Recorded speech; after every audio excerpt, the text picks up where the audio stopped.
Շնորհակալություն բոլորիդ, շնորհակալություն Տիրոջից, մեր սիրելի Փրկչից, որ Աստված մեզ հնարավորություն է տալիս գանք իր սրբության սրբոցը մտնել, Տիրոջով զորանանք եւ Տիրոջ խոսքի մեջ օրեցօր նորոգվենք։ Հովհաննես ավետարան 5-րդ գլխում մի անձնավորություն կար 38 տարի հիվանդ էր եւ երբ որ Տերը մոտիկացավ ասեց. «Կամենում ես առողջ լինել»։ Եղբայրներ, հիմա Աստված ասում է այսօր, ուզում ես առողջ լինել, ես ուզում եմ առաջինը մենք հոգևոր նորոգվենք, հոգևոր առողջ լինենք, որ կարողանանք ամեն որևէ հարց մեր կյանքի մեջ լինելով կարողանանք հոգևոր կյանքում հաստատուն լինել։ Թող Տերը օրհնի մեզ, ուզում եմ մի թեմայի վերաբերյալ ձեր հետ կիսվել, Եփեսացիս թղթում Պողոս առաքյալը գրում է, առաջին խոսքն եմ ուզում կարդալ եւ կարդալու եմ 15-րդ խոսքը։ Պողոս Հիսուս Քրիստոսի առաքյալ Աստծո կամքովը այն սուրբերին, որ Եփեսոսումն են եւ Քրիստոս Հիսուսումը հավատացյալներին։ Եվ կարդում եմ 15-րդ խոսքը։ Նրա համար ես լսելով ձեր հավատքը, որ ունիք Տեր Հիսուսի վրա եւ ձեր սերը դեպի ամեն սուրբերը, 16-ն էլ ավելացնեմ, որ հասկանալի լինի։ Չեմ դադարում ձեզ համար գոհություն տալուց ձեզ իմ աղոթներումը հիշելով։ Ուրեմն եղբայրներ քուրես, սա վերաբերվում է ինքը գրում է եկեղեցու ժողովրդին է գրում եւ կարճ Պողոս ինքը հասակով կարճ էր, իր բոյը կարճ էր, բայց ինքը կարճ էր հասակով, բայց իր խոսքերը մեծ զորավոր էին, մեծ զորություն էին եւ այստեղ գրվում առաջին խոսքում առաքյալ դա ինքը ոչ թե իր կամքով է եղել, այլ Աստված իրան դրել առաքյալ։ Եվ այստեղ ուզում եմ առաջին միտքը ասել ձեզ, Պողոս ավելի ճիշտ նշանակումը ինքը հռոմեական քաղաքացի եւ իր հռոմեական անունն էր, իսկ Սողոս դա հրեական իր անունն էր։ Եվ այստեղ Պողոս առաքյալը գրում է. այն սուրբերին, որ Եփեսոսումն են, այս հրա վրա եմ ուզում կանգնել եւ հետո կնայենք Հիսուս Քրիստոսում հավատացյալներին։ Եղբայրներ քույրեր, մենք հասկանում ենք եւ գիտենք, որ սուրբ դա ինչ է նշանակում, սուրբ նշանակում է առանձնացված, աշխարհից առանձնացված Աստծո համար ապրելով։ Այդ սուրբ բառը, որ սուրբ գրքում գրված է, դա մեզ Աստված ստատուս է տվել։ Էդի դա մենք չենք ստացել մեր ջանքերով, մեր որևէ հնարավորություններով, այլ այդ սրբության ստատուսը մենք ստացել ենք Տեր Հիսուս Քրիստոսի արյան արժանիքների շնորհիվ։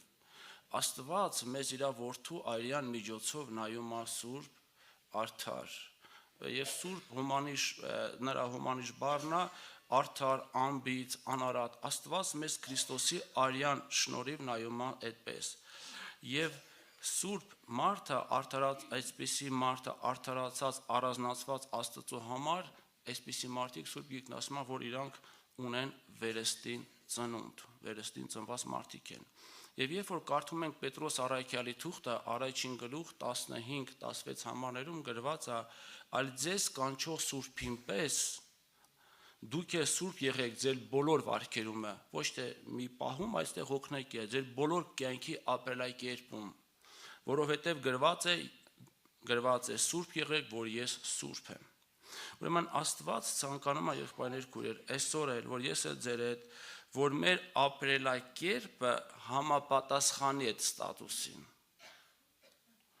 Որ մենք ասում ենք Աստծո զավակ ենք, պիտի այդ զավակը ներկայացնի իր հորը, չէ՞, երկրի որ ասում են ինչ նման է, հորը նման է, ունել հոգևոր մարդը ապրելով այդ ստատուսի մեջ, այդ սուրբ կյանքով ինքը երկրի վրա ներկայացնում է իր հորը, ումից որ ծնվել է, մենք ունեցել ենք վերստին ծնունդ։ Եվ երկրորդ իմաստը, ուզում եմ այստեղ շարունակությունը նայել եւ գրված է ուրեմն սկզբից սուրբերին նրանց, ովքեր որ առանձնացված են, եկեղեցին առանձնացված է աշխարհից, մեղքի եւ մահվան իշխանության վրա, մեղքի վրա ունի իշխանություն, մահվան վրա ունի իշխանություն, եկեղեցին առանձնացված է եւ Քրիստոս Հիսուսումը հավատացյալներին, սա եմ ուզում շեշտել, ռուսերենում գրված է Հիսուս Քրիստոսումը հավատարիմներին։ Ուրեմն հավատացյալ մարդը ինքը հավատարիմ մարդ է, եղբայրներ քույրեր։ Եթե ասում են դու հավատացյալ ես, նշանակում է դու հավատարիմ ես Քրիստոսին։ Շատ հավատներ կան, շատ հավատացյալներ կան, բայց այս իրավիճակի մարդիկ հավիտենականության հետ գործ չունեն։ Ինչի համար։ Այն հավատքը, որը որ հիմնված է Քրիստոսի վրա եւ այդ անձնավորության կյանքը փոխված է, ապրում է սուրբ կյանքով, առանձնացված կյանքով, այսպիսի մարդը կոչվում է հավատացյալ, այսինքն հավատարիմ մարդ։ Եվ երբ որ կարդում են Գործք առաքելոց 4-րդ գլուխ 12 համարում, Ղուկասը Գործք առաքելոցում գրում է եւ Ղուկաս ավետարան էլ է գրել եւ մասնագիտությամբ ինքը բժիշկ էր, Պողոս առաքյալի գործընկերը։ Գրված է Գործք առաքելոց 4:12-ում Եվ էլ մի ոչ ուրիշ մեկով փրկություն չկա, որով ուրիշ անուն էլ չկա երկնքի ներքև մարդկանց տրված, որով կարելի է փրկվել, որով կարելի լինի մեզ փրկվել։ Այսինքն հավատալով Քրիստոսին, հավատալով նրա անվանը, մարդ ուներ փրկություն, բայց մի հատ հարց եմ տալիս եղբայրեր քույրեր։ Եթե մարդն ասում է ես հավատում եմ Քրիստոսին, եւ իր կյանքի մեջ չկա փոփոխություն, սա շատերն են ասում հավատում ենք Աստծուն, բայց եթե չկա փոփոխություն, այս մարդու մոտ խաբված վիճակը։ Ես ուզում եմ քիչ անցկենանք տեսնենք նաև 15-րդ խոսքում գրված, որ քիչ առաջ կարդացի, դրա համար այս խոսքս որ հաստատեմ։ Առաքյալը գրում է. նրա համար եսը լսելով ձեր հավատքը, որ ունեք Տեր Հիսուսի վրա եւ ձեր սերը դեպի ամեն սուրբերը։ Ուրեմն այն հավատքը, եղբայրներ քույրեր, որը հիմնված էր Քրիստոսի վրա, իրանց այդ եկեղեցուն բերեց փրկության։ Սա եւ նաեւ վերաբերվում է մեզ, երբ որ գնում է Եփեսոսի եկեղեցուն, վերաբերվում է նաեւ Աբովյանի եկեղեցուն։ Ուրեմն այն հավատքը, որը հիմնված էր Քրիստոսի վրա, բերեց փրկության իրանց։ Եվ հաջորդ խոսքը շարունակում ասում է. Եվ սերը դեպի ամեն սուրբերը։ Ուրեմն եղբայրներ քույրեր, իսկ սերը ցույց է տալիս իրանց իրական փրկված վիճակը, իրական կյանքի ապրելակերպի ապացույցը։ Այսա մի քիչ շակերտները բացում, որ հասկանալի լինի։ Եթե մեկն ասում է ես հավատք ունեմ, Սուրբ Գիրքն ասում է եթե դու հավատք ունես, այդ հավատքին պարտադիր է հետևում է գործը, այսինքն կյանքը։ Եթե մեկն ասում է ես Աստծուն հավատում եմ եւ չի ապրում այն կյանքով, ինչ որ Քրիստոս Հիսուսում գրված է, Քրիստոսի կյանքով, բնականաբար սա խաբված վիճակ է։ Եվ այստեղ առաքյալն ասում է այն հավատքը, որ ունես դու Քրիստոսի վրա եւ սերը դեպի ամեն սուրբերը։ Ուրեմն եթե իմ հավատքը հիմնված է Քրիստոսի վրա, ես հավատքով եմ փրկված եւ իմ փրկված վիճակը նա է, որ ցույց է տալիս սերը իրական կյանքը։ Այսինքն ես հավատքի մեջ լինելով ես սիրում եմ բոլոր սուրբերին։ Եվ քիչ առաջ ասվեց սուրբերը ովքեր են, դրանք հավատարիմ մարդիկ են, դրանք հավատացյալներ են։ Սա հոգևոր կյանք է, աստիճան է, որ մարդը հոգևոր կյանքում պիտի բարձրանա եւ Սուրբ Հոգին է դրան բարձրացնում, մարդուն բարձրացնողը։ Գրված է, որ այդ սերը դեպի ամեն սուրբերը։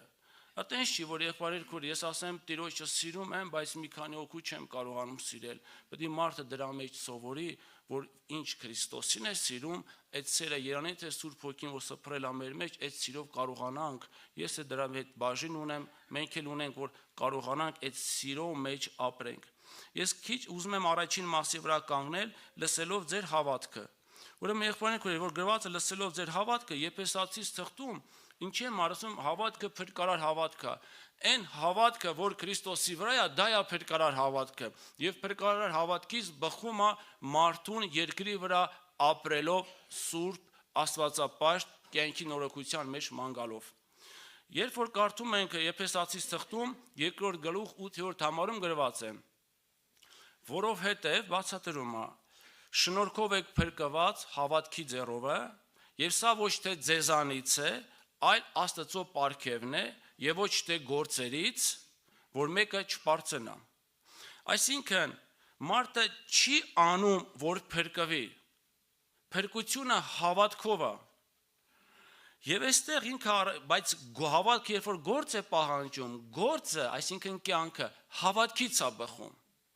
Եղբայրենք, որ եթե հոգևոր կյանքում ծուռ լինի սկզբից գործ, հետո հավատքը, սա չի լինի, մեր կյանքում չի աշխատի։ Սուրբ գրքի հերթականությունը դա Աստված է դրել։ Եթե ես որ ճիգ դակեմ, ճիփ անեմ, որ ես պիտի փրկվեմ, ես անեմ, ես իմ փրկության վրա չեմ կարող անեմ։ Փրկությունը ձրի է, շնորհքով եք փրկված, հավատքի ձեռով է։ Ուրեմն ի՞նչ է նշանակում շնորհք։ Դա նշանակում է արժանինքներ չունենալով Աստծուց ողորմություն ստանալ։ Եվ փրկությունը մեզ շնորհվել է, նվեր է, պարգև է փրկությունը։ Ուրեմն իսկ հավատն էլ միջոց է, գրած է հավատքի ձեռով։ Ձեռքը, միջոցը հավատքը, որ այդ փրկությունը մենք ընդունենք, այդ պարգևը մենք ստանանք։ Եվ Սուրբ գրքում երբ որ կարդում ենք, Տեր Հիսուս Քրիստոսը Սամարացի կնոջը ինչ ասեց 4-րդ գլուխ 10-րդ համարում։ Առաջին մասն եմ ասում, եթե գիտենայիր Աստծո պարգևը, թե ով է նա, որ քո հետ խոսում է։ Ուրեմն Աստծո պարգևը Քրիստոսն է։ Փրկությունը Աստված Քրիստոսով մեզ պարգևեց փրկություն, իր որդու արյան շնորհիվ։ Հիմա եթե մեկը հավատում է Քրիստոսին, եթե գիտենայիր Աստծո պարգևը, եթե մեկի հավատքը հիմնված է Քրիստոսի վրա եւ իր կյանքը փոխված է, բնականաբար այս մարդը փրկված է եւ սիրում է, ասում է, եւ սերը դեպի բոլոր սուրբերը, դեպի բոլոր եկեղեցուն։ Ես մյուսն էլ կա, դեպի աշխարհի մարդկանց, ես այստեղ գրվում եմ այնքան, որ եկեղեցու մեջ։ Եվ այստեղ երկրորդ իմաստն եմ ուզում նայել, եւ փրկություն ստացած մարդը, եղբայրներ քույրեր, հավատքի մեջ ապրած մարդը, իր հավատքը երբ որ հաստատված է Քրիստոսի վրա փրկվածը, ինքը ունի սեր դեպի ամեն սուրբերը։ Դեպի ամեն սուրբերը։ Երբ որ նայում ենք Աստծո խոսքին, գրված է, որ Աստված Աստծո սերը զոհաբերող սեր է։ Հավատն էլ է զոհաբերություն պահանջում։ Աստվածային սերը զոհաբերող է, եւ այդ զոհաբերությունը դա գործողություն է, որ մարդը պիտի ցույց տա։ Բայց Աստված օրինակը ինքը ցույց է տալիս, որ մենք էլ հավատքի կյանքում այդպես գնանք։ Երբ որ կարդում ենք Հովանու ավետարան 3:16-ում, դա Աստվածաշնչի սիրտն է, չի հանդիսանում, Հովանես 3:16։ Գրված է. Աստված այնպես սիրեց աշխարհը։ Դա սիրո չափանիշն է, եղբայրներ քույրեր։ Այդ չափանիշը մենք չենք կարող հասկանալ։ Աստվածային չափանիշը մարդիկ երբեք չեն կարող հասկանալ։ Աստված այնպես սիրեց աշխարհը, այդ սերին ինքը տվեց զոհ։ Դա աստվածային սիրո չափանիշն էր, զոհաբերությունն էր։ Դրա համար եղբայրներ քույրեր, թող Աստված մեզ օրհնի, որպեսզի մենք հոգևոր կյանքում ապրում ենք հավատքի մեջ, քայլում ենք հավատքի մեջ, այդ սիրո մեջ լցվենք, որ այդ սերը, եղբայրներ քույրեր, որ տարածվի նաև մեր շրջապատում եւ այդ սիրով սիրենք մեր եղբայր քույրերին։ Երբ որ կարդում ենք Սուրբ գրքում, Հռոմեացիս գրքում, շատ օրհնյալ տեղ կա գրած, ես ուզում եմ տեղը կարդալ, Պողոս առաքյալը Հռոմեացիս գրքում, առաջին գլուխ 11-12 համարները ուզում եմ ընթերցել։ Նայեք ինչ օրհնյալ տեղ է գրված։ Որովհետև բոլոր Աստծո խոսքն է օրհնյալ, որովհետև շատ ցանկանում եմ ձեզ տեսնել, որ մի հոգևոր շնորհք հաղորդեմ ձեզ ձեր հաստատվելու համար, այսինքն, որ ձեզ հետ մխիթարվեմ մեր փոխադարձ իմ եւ ձեր հավատքի միջոցով։ Այդպես չի, եղբայրներ քույրեր, որ հոգևոր կյանքում մենք հանդիպում ենք իրար, ուղղակի որ մեկից ծեր ստանանք։ Առաքյալն ասում է, ես ուզում եմ ձեզ մոտ գամ, մի հոգևոր շնորհք հաղորդեմ, համ ես հաղորդեմ, համ էլ ձեզանից ստանամ։ Հիմա եթե ես հավատքի մեջ հաստատուն մարդ եմ, այդ սերը ունեմ ամեն սուրբերը, ես կարողանում եմ էդի տալ ձեզ եւ ձեզանից էլ ստանամ։ Սա է աստվածապաշտության օրհնյալ կյանքը, հաղթական կյանքը երկրի վրա, եղբայրներ քույրեր։ Թող Տերը օրհնի, որպես այս խոսքերը մեր կյանքում աճեն, այս խոսքերը մեր համար ավելի զորություն լինեն, այս խոսքերով մենք կարողանանք ապրել։ Եվ մի տեղ եմ կարդում Պողոս առաքյալը Կորինթացիս թղթում գրում է այսպիսի մի խոսք, 2 Կորինթացիս 7:6-ում Պողոս առաքյալը գրում է. բայց խոնարհներին մխիթարող Աստվածը մեզ մխիթարեց Տիտոսի գալովը։ Որ նայում ես հա գրել է, Շարունակությունը չեմ ասում, գրում է, որ Կորինթոս եկեղեցուց նորությունները բերը ուրախացել են եղբայրները, բայց այս համարի վրա։ Բայց խոնարհներին մխիթարող Աստվածը մխիթարեց մեզ Տիտոսի գալովը։ Մի հարց եմ տալիս, եղբայրներ քույրեր, թող ամեն մեկս ես այդ ձեր հետ մեր սրտին պատասխանենք։ Որևէ մեկի հանդեպ որ բան ունենք մեր սրտում, մենք ուրախանում ենք իրան տենալուց։ Հասկանալի արդեն։ Ասում է, մենք Տիտոսին տեսանք, մխիթարվեցինք իր գալովը։ Եղբայրներ քույրեր, ես ուզում եմ, որպեսզի հոգևոր կյանքում մենք Տիրոջ փառքի զորության մեջ աճենք, այդ սրբության մեջ աճենք, որ մեր ներկայությունից մարդիկ չհիասթափվեն։ Իմ խոսելակերպից, իմ վարվելակերպից մարդիկ չհիասթափվեն։ Որ ասեն, սկի գլուխը թեքան չեմ ուզում երեսը տենալ։ Մեզ պետք է նորոգվել։ Ասեմ, մեր սրտերը մխիթարվեցին, ուրախացան մեր Տիտոսի գալովը։ Երանի թե Սուրբ Հոգին մեզ բացի այս մեծությունը, երբ որ Քրիստոսի փառքը մարդու մեջ է, մարդը Աստծո մեջ ապրում է, այդ մարդու ներկայությունից բոլորն են ուրախանում։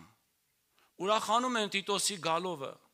Թող Տերը օրհնի, որպեսզի մենք էլ հոգևոր կյանքում, երբ որ իրար հետ շփվում ենք, մեկս մյուսից հոգևոր շնորհք ընդունենք, եղբայրներ քույրեր։ Հոգևոր շնորհք ընդունենք եւ անգամ հավաքույթի գալը դա զոհաբերություն է եւ գրված է Աստված Եբրայեցիս գրքի ամենավերջի խոսքում գրված է, ասում է, եւ այդպիսի զոհաբերությունները Աստծուն հաճելի են։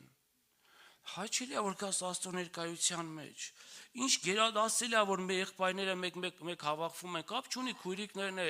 որ մեկը մյուսից շնորհք հաղորդեն, եղբայրներ քույրեր։ Հիմա եթե մեր հաղորդակցության մեջ շնորհք չկա, որ պիտի ես ու դու նստենք իրար հետ մեկս մյուսից սովորացնենք, այդ հոգեբանությունը ճիշտ չի, որ ես պիտի սովորացնեմ ու ես չսովորեմ։ Այլ երբ որ շնորհք ես հաղորդում, նորից այդ շնորհքը ընդունես իմ եւ ձեր միատեղ հավաքվելու ժամանակ։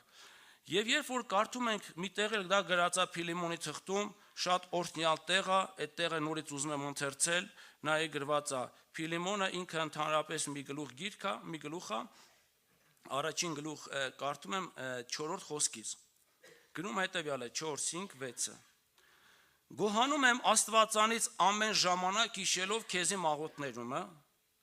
լսելով քո սերը եւ հավատքը, որ ունիս դեպի Տեր Հիսուսը։ Եվ դեպի ամեն սուրբերը, որ քո հավատքի հաղորդակցությունը պտղաբեր լինի այն ամեն բարի բաների գիտությունով, որ ձեզանում է Քրիստոս Հիսուսում է, որովհետև շատ ուրախություն եւ մխիթարություն ընդունեցինք քո սիրո վրա, որ սուրբերի սրտերը քեզանով հանգիստ են գտել, եղբայր։ Այս համարը երբ որ կարդացի, եղբայրներ քույրեր, ես ասում եմ Տեր Հիսուս, ուզում եմ սրա մեջ աճեմ։ Նայեք, ասում եմ, երբ որ կարդում ենք Առակաց գրքում գրված է եւ այսպես դու շնորհ 3-րդ գլխում է գրված շնորհ եւ հաճություն կգտնես Աստծո եւ մարդկանց առաջին։ Բայց երբ որ տեղերը փոխվի հոգևոր կյանքում, եղբայրներ քույրեր, սա աստվածապաշտության վիճակ չի, սա մարդասիրական, մարդու փառքի վիճակ է։ Մարդը շնորհք պիտի գտնի առաջինը Աստծո առաջ եւ հետո նոր մարդկանց առաջ։ Եվ այստեղ առաքյալ ասում է. ես շնորհակալ եմ Տիրոջից եւ մենք ենք շնորհակալ, Աստված ունի օրհնյալ զավակներ իր, զավակները օրհնյալ զավակներ են։ Եվ ասում է շնորհակալ եմ Աստծուց, լսելով քո սերը եւ հավատքը, որ ունիս Տեր Հիսուսի վրա։ Այս սերը, որ Քրիստոսի վրա է, այդ սերը հավատարիմ սեր է, չդավաճանող սեր է, եղբայրներ քույրեր։ Եթե այդ սերը զոհաբերող սեր է, հավատներ է զոհաբերող, եւ դա հավատարիմ մարդ է։ Եվ ասում է, երբ որ մարդը իր հավատքը, հավատարմությունը ունի Քրիստոսի վրա, իր այդ հավատարմությունը եւ սերը տարածվում է սուրբերի վրա, այսինքն հավատարիմների, հավատացյալների վրա։ Եվ գրված ասում է, ուրեմն առաջինը մարդու հավատքը պիտի հաստատվի Քրիստոսի վրա, եւ հետո գրված է եւ այն սերը դեպի ամեն սուրբերը։ Թող Տերը օրհնի, որպեսզի հոգևոր կյանքում ես ձեր հետ աճեմ, Տիրոջ խոսքի մեջ օրեցօր նորոգվենք, եւ ասում է մեծ մխիթարություն ընդունեցինք քո սիրո վրա եւ սուրբերի սրտերը քեզանով հանգիստ են գտել։ Ուզում եմ որպեսի եւ հիմա որ աղոտ քանենք ասենք Տեր, ապրում ենք դրա մեջ, ես չեմ ասի որ չունենք դա եղբայրներ քույրեր, բայց մեզ պետք է դրա մեջ օրեցօր նորոգվել, օրեցօր աճել, օրեցօր Քրիստոսի նման կերպարանափոխվել, նմանվել Քրիստոսին եւ ասում է մեծ մխիթարություն ընդունեցին քո սիրո վրա եւ սուրբերի սրտերը քեզանով հանգիստ են գտել։ Երանի թե այդ հոգու մեջ մենք ապրենք, որ ոչ թե ինձ տենալով ասեն, ել չեմ ուզում իր երեսը տենամ, այլ այս սրտերը հանգիստ գտնեն, որովհետև մեկս մյուսով ապրելով մենք Աստծուց ծնվել ենք, Աստծո որդի ենք եւ Աստուն ասում ենք հայր, ինչի համար ենք ասում հայր, որովհետև իրանից ենք ծնված։ Մենք որդիներ ենք եւ դրա համար այդ որդյակ աստվածային սերը իր որդների մեջ կա եւ մեկս մյուսով շփվելով այդ սերը ավելանա մեր մեջ, ամեն աղոթենք։